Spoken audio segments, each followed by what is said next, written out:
In the 1950s, a weapon was invented that has become more powerful than America's deadliest weapons of mass destruction. It is the weapon of mass deception, and it is right in our own living rooms. The hypnotizing world of picture television brings us the news of the world through two central news agencies called Reuters and the Associated Press.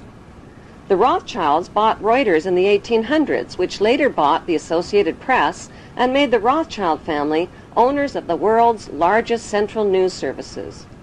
To the present day, the world depends on these Rothschild-owned central news services as their main source of news and information. In his book called Who Owns the TV Networks, author Eustace Mullins claims that the major TV networks, radio stations, newspapers, and publishing empires are controlled by the Rothschild, Rockefeller, and J.P. Morgan money cartels through their corporate conglomerates. The bankster-owned media conglomerates include weapons manufacturers General Electric and Westinghouse, which profit from promoting wars. Control over the Internet, publishing, recording, and top cable companies can be traced back to the same Big Five media empires: General Electric, Time Warner, Viacom, Disney, and News Corp. These media monopolies are owned directly or indirectly by the Rothschild, J.P. Morgan, Rockefeller, and Oppenheimer Brotherhood. Yes, there are now more stations and more media voices, but they're all coming from the same ventriloquist. Every TV show needs corporate sponsors, and corporate sponsors sponsor pro-business, pro-government programming, and journalists who support the agenda of the Big Five media owners. While 2/3 of the world goes hungry, these banksters offer gazillion-dollar sponsorships to sports athletes to play with their balls. Why? Because they keep the masses distracted from the important issues. The media and banking monopolists now have the power to make or break political leaders around the globe. Why haven't the networks made a TV movie of the week about how the Bush family made their family fortune? The movie could be called The Awful Truth, starring George W.'s great-grandfather, Samuel P. Bush, whose Buckeye Steel Castings Company supplies parts for Edward Harriman's railroads, who in turn provides rail shipments for John D. Rockefeller's Standard Oil, who in turn gets monopoly financing from the Rothschilds. The movie could be made into a TV series starring Samuel's son, Prescott Bush, as the managing director of a Nazi steel manufacturing plant in Poland called Silesian Consolidated Steel. In episode 1, Prescott Bush forwards American financing to his German partner Fritz Thyssen through the Union Banking Corporation in New York. Fritz Thyssen arranges a contract with Nazi Germany's IG Farben Company for free Jewish slave labor in Bush's steel manufacturing plant at the Auschwitz concentration camp. Episode 2 shows Skull and Bonesman Prescott Bush and Averell Harriman getting caught under Trading with the Enemy Act, as the U.S. government moves in and seizes all of their shares in Union Banking Corporation.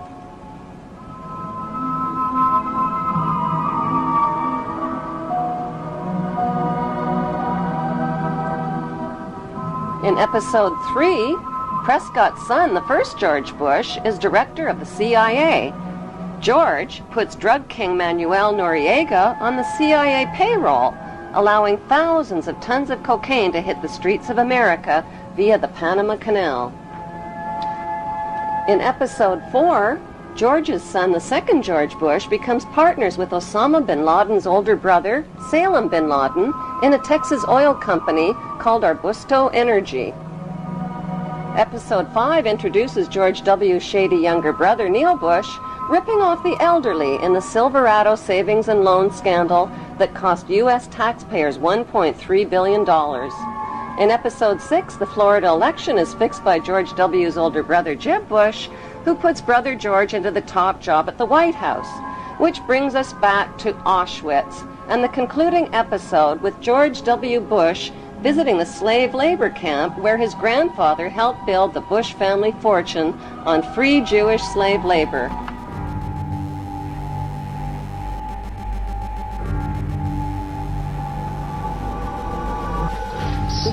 The sites are a sobering reminder that of the power of evil and the need for people to resist evil.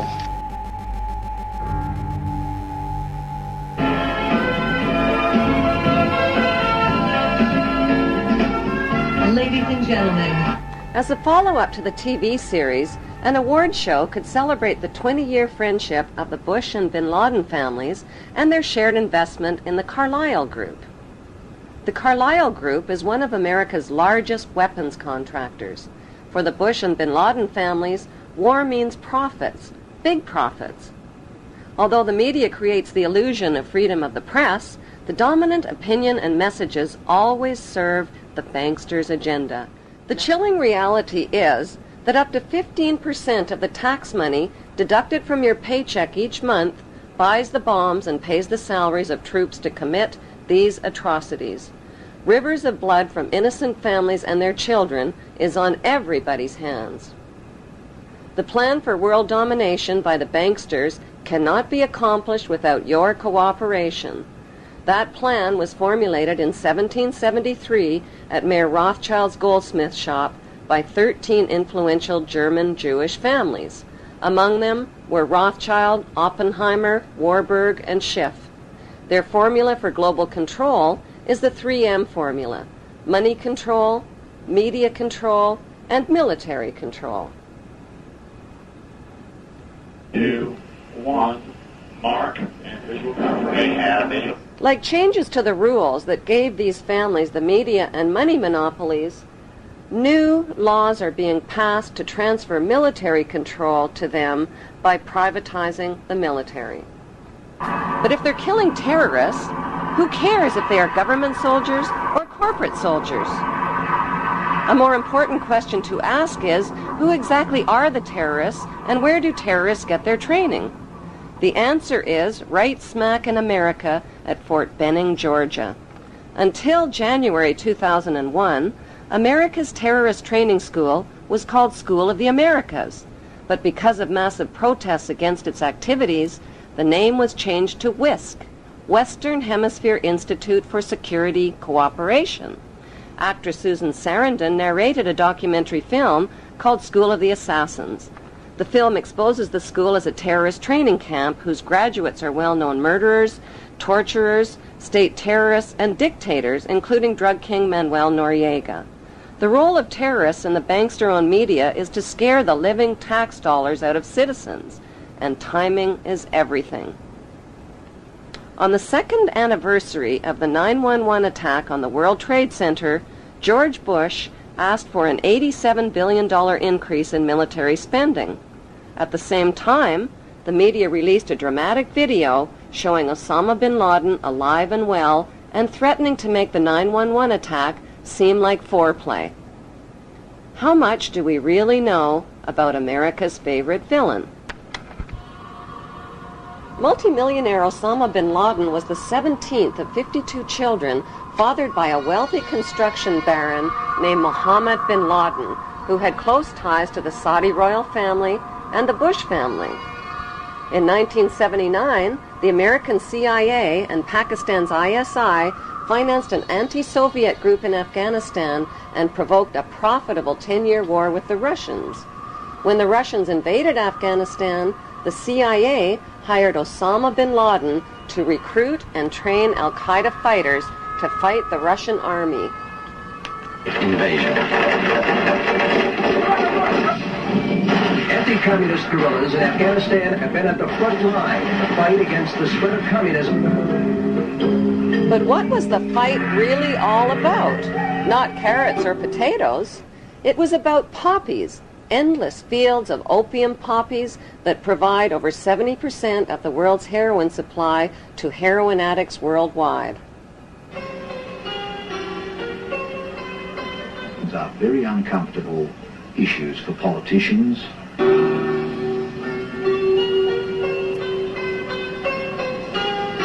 It was a dramatic story, but the media failed to tell us the less heroic side of Afghanistan's freedom fighters. America's new friends had become hooked on the economics of the poppy. During the war, many of the mujahideen radically increased the production of opium, the raw ingredient of heroin. Opioid abuse in the United States is at epidemic levels. This is probably the worst drug situation in our country in decades, if not a century. With deaths more than quadrupling between 1999 and 2015. The international drug trade began in 1606 when Queen Elizabeth I built England's wealth by trafficking illegal opium from India to China. British East India Shipping Company and profited handsomely, not just from drug trafficking, but from trafficking African slaves with her slave trader, John Hawkins. First, knighted her slave trader with the noble title of Sir John Hawkins.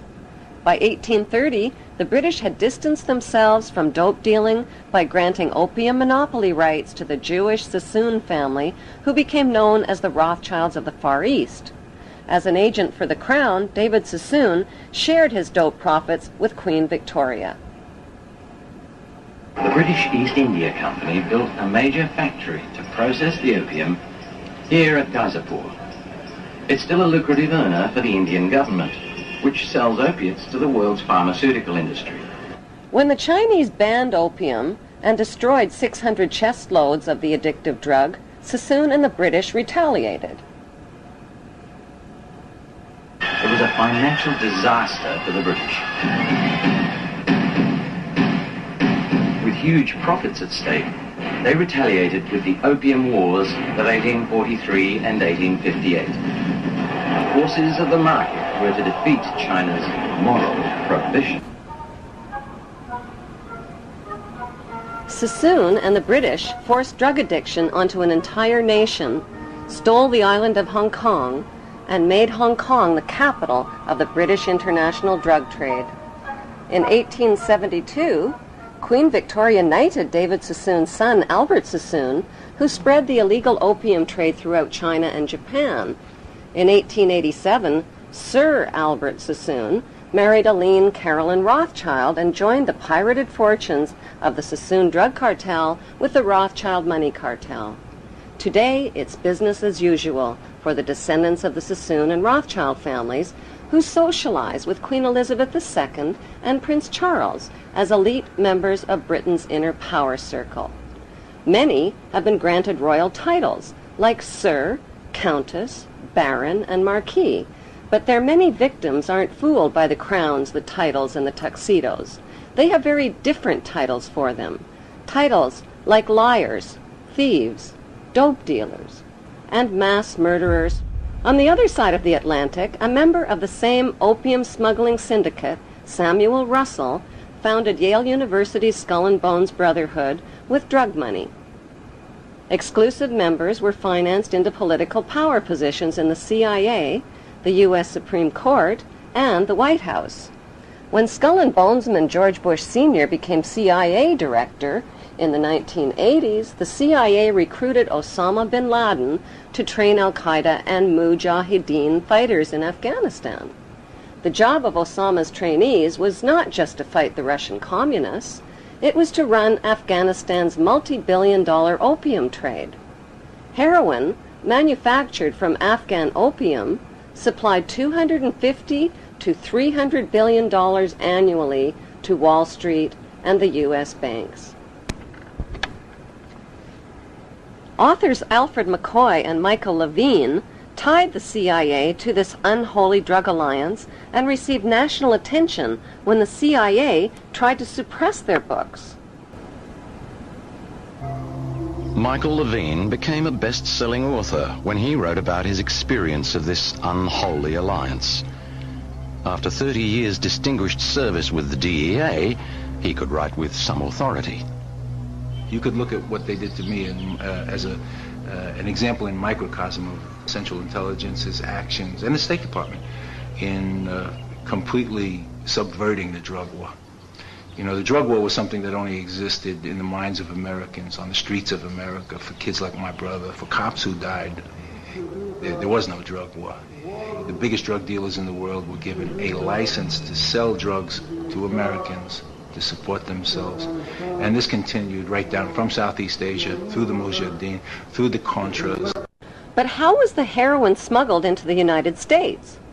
One of America's most gruesome secrets is that during the Vietnam War, heroin was smuggled into the United States by hiding it inside the body bags of dead American soldiers.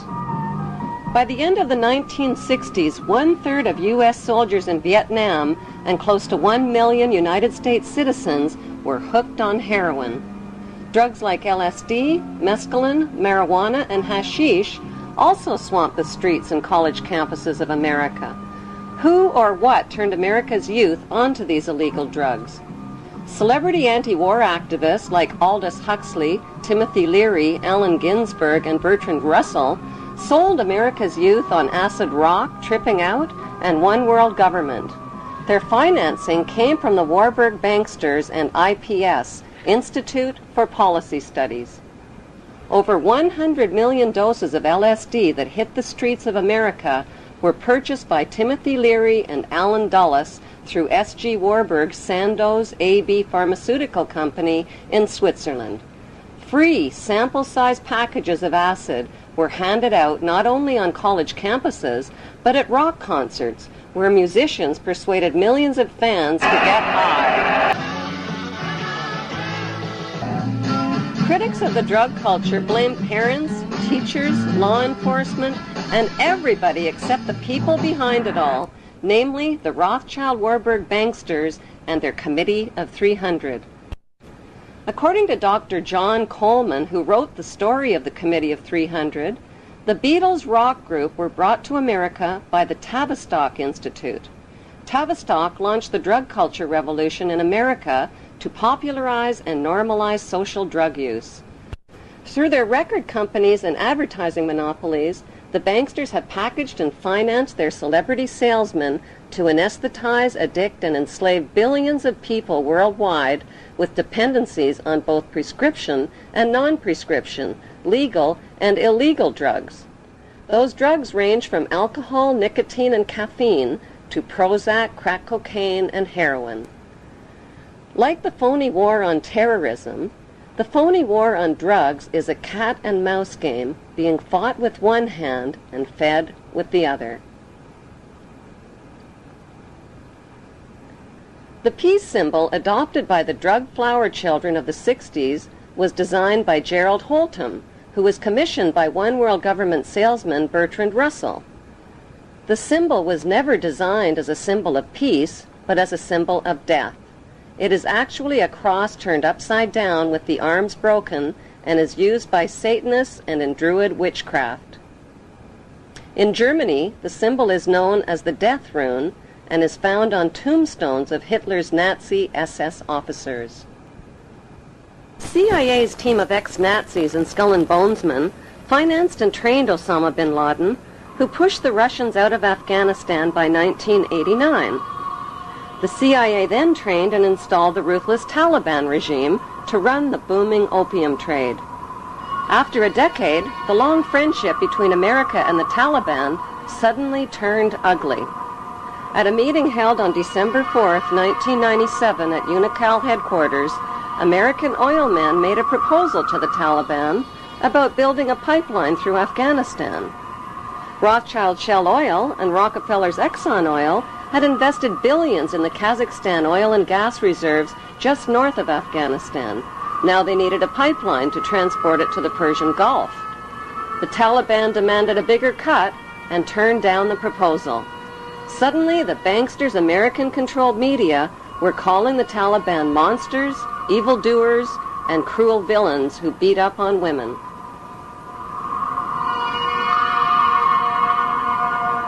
On July 4th, 1999, President Clinton froze the Taliban's U.S. assets and bank accounts and imposed trade sanctions on Afghanistan. By February 2001, the Taliban destroyed most of Afghanistan's opium crops. In May, Secretary of State Colin Powell announced a gift of 43 million U.S. taxpayers' dollars to the Taliban. He called it a reward to the Taliban for destroying the opium crops, but members of the new George W. Bush White House knew the Taliban would use the 43 million for more sinister purposes.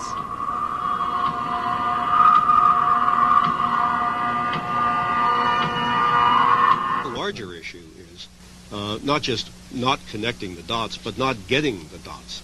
Why was it that CIA was unable to collect information for years inside Afghanistan when they had authority to kill bin Laden for over 2.5 years? Why were they unable to kill him or his lieutenants? Why didn't they have a better capability to do something about it at the source? Could it be that the bankster-supported U.S. administration is controlling both sides of the war on terror? George Bush Jr. attacked the poverty-stricken, war-ravaged country of Afghanistan only 4 weeks after 9/11. The U.S. and British military dropped 12,000 bombs on thousands of buildings and homes, pounding them into dust and rubble and killing 8,000 Afghan people. 20,000 more people died from war-related cold, starvation, and disease. Nobody made a big-budget TV production out of the massacre with a God Bless Afghanistan movie score. The U.S.-British war on Afghanistan left behind millions of starving people and thousands of women who are still veiled, still homeless, and still penniless.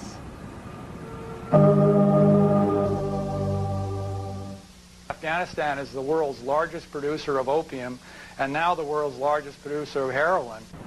دې لد دا ده چې 14 کاله دلته جنگ تیر شوی، زراعت تباه شوی، شفاخانې تباه شوي، تجارت تباه شوی، تعلیمي ادارې تباه شوي، مکتبونه تباه شوي، سرکونه تباه دي، ولږه ده، فقر ده، خلک بله چاره نه لري څه وکړي.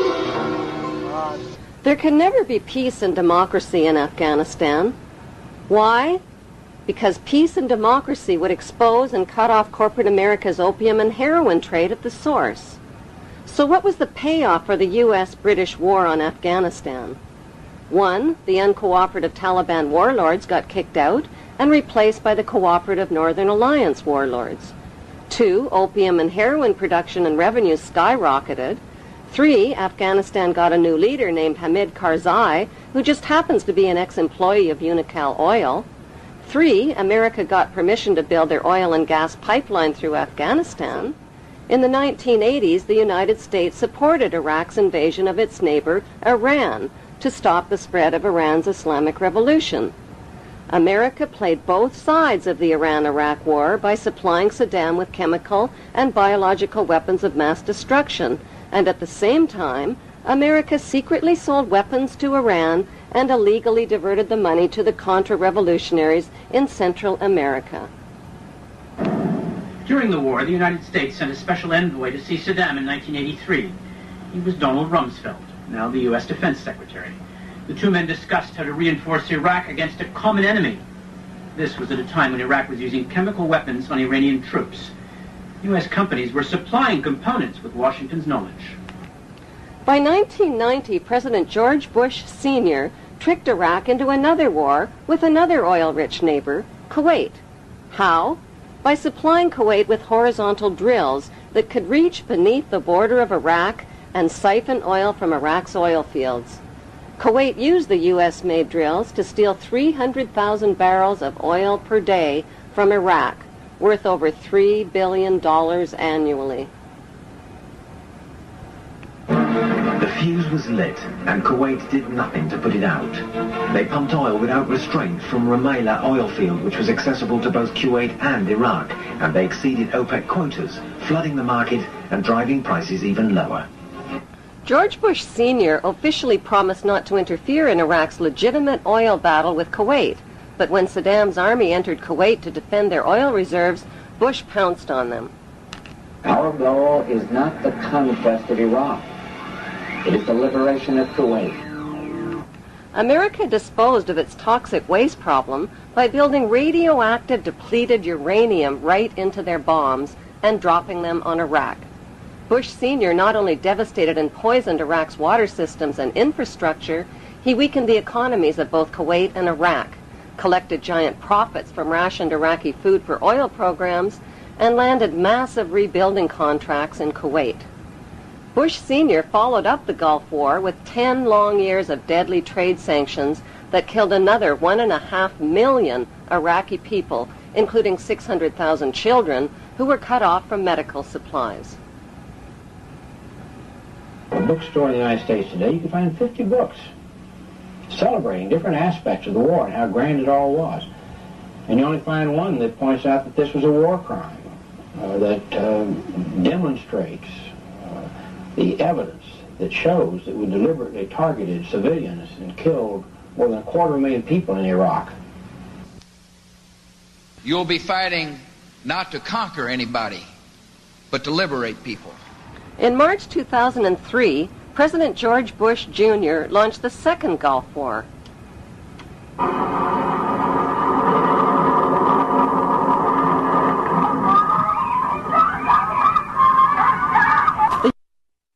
war on Iraq wasn't about revenge for 9/11, since not one of the 19 accused terrorists were Iraqi citizens.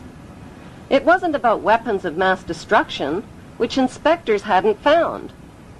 It wasn't even about Saddam Hussein, who had been financed into power by the U.S. in the first place and who got his chemical and biological weapons from American companies. No, the U.S. wars against Iraq and against Afghanistan were about mass murder and piracy. They were about big weapons sales, big oil, big pipelines, big drugs, and big rebuilding contracts. They were about colonizing the Middle East and moving 2 giant steps closer to world domination. Private First Class Lindy England may never have figured these images would beam into the homes of millions of horrified people. Whatever she might have thought at the time, she says she and her comrades had no choice. So to stand there, give a thumbs up, smile, stand behind all the naked Iraqis in the pyramid, take a picture. Who told you to do that? Persons in my higher chain of command. Why were naked Muslim prisoners positioned on top of each other in the shape of an Egyptian pyramid? The answer can be found in the distant past. In ancient times, Iraq was called Babylon.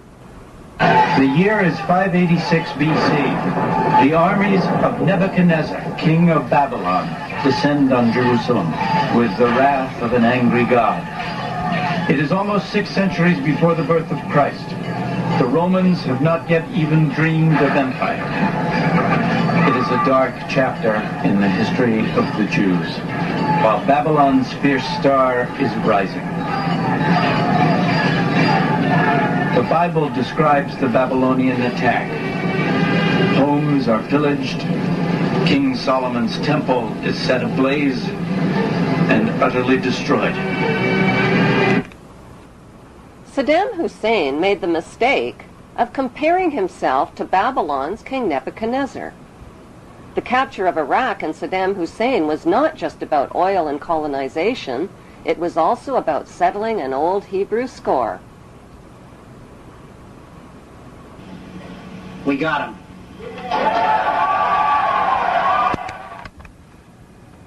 On December 13th, the producers of 911 released a new reality TV show called We Got 'Em.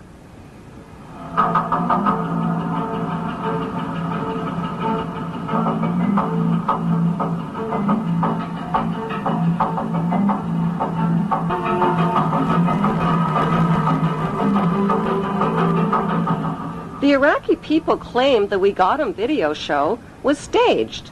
Why? Because the video shows ripe, yellow-colored dates growing on a tree to the left of the hole, where Saddam Hussein was supposedly captured.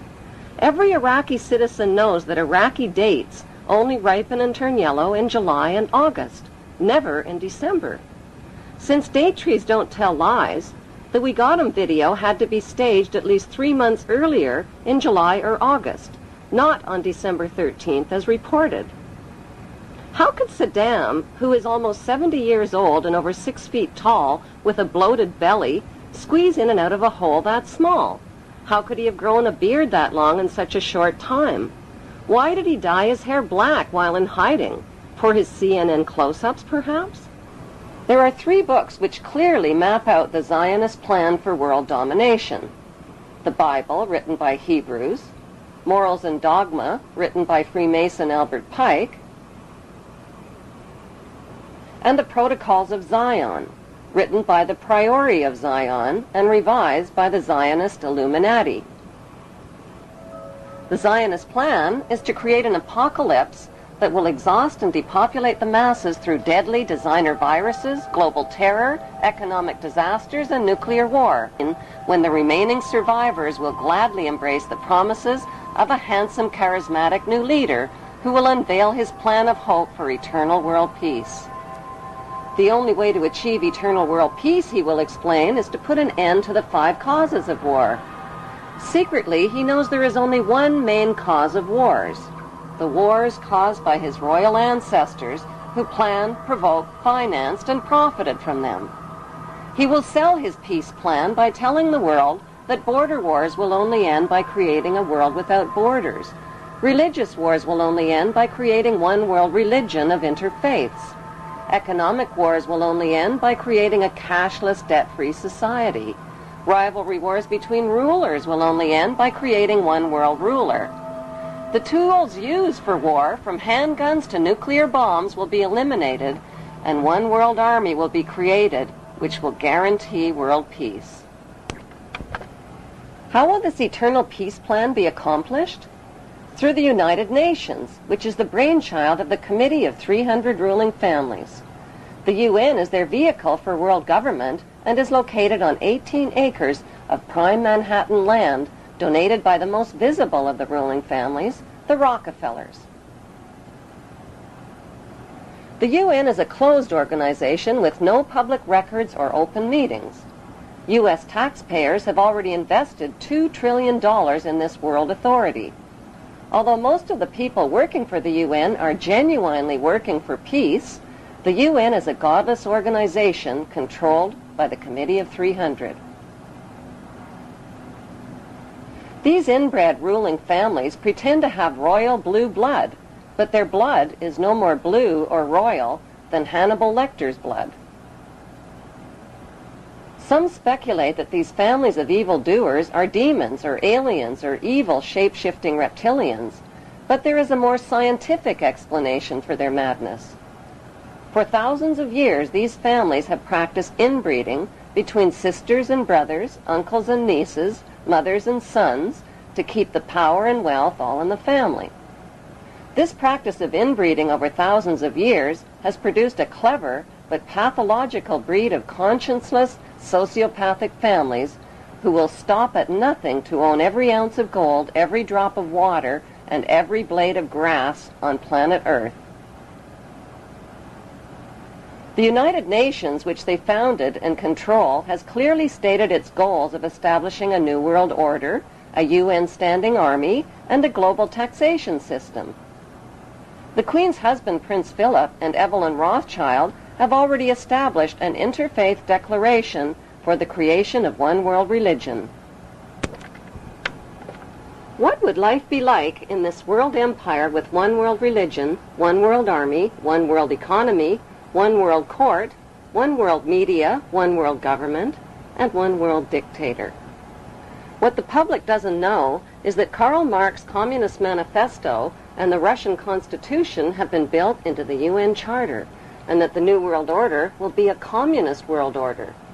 Peace on earth will be a forced peace in which citizens will have no rights. No right to bear children without approval, no right to travel without authorization, no right to own private property, no right to privacy, no right to bear arms, no right to protest, no right to receive an inheritance, no right to choose an education or a job or even a place of residence, and worst of all, no right to live. The right to live will be based on an individual's rating of usefulness to the royal elite.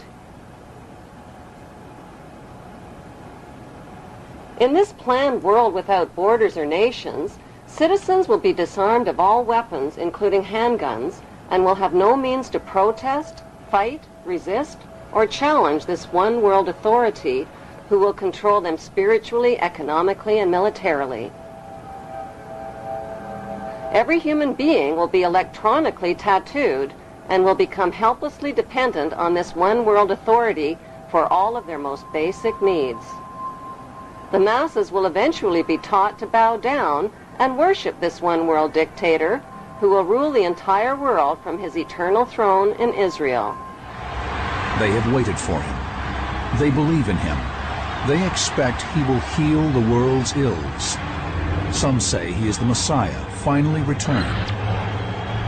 But this man is not a savior. He is the King of Terror, who will usher in the end of everything. Despite all the red flags, many people deny that a problem even exists. It does exist, and the good news is there are solutions. The solutions lie in knowing what the three biggest fears of the world's ruling families are. The first biggest fear is exposure.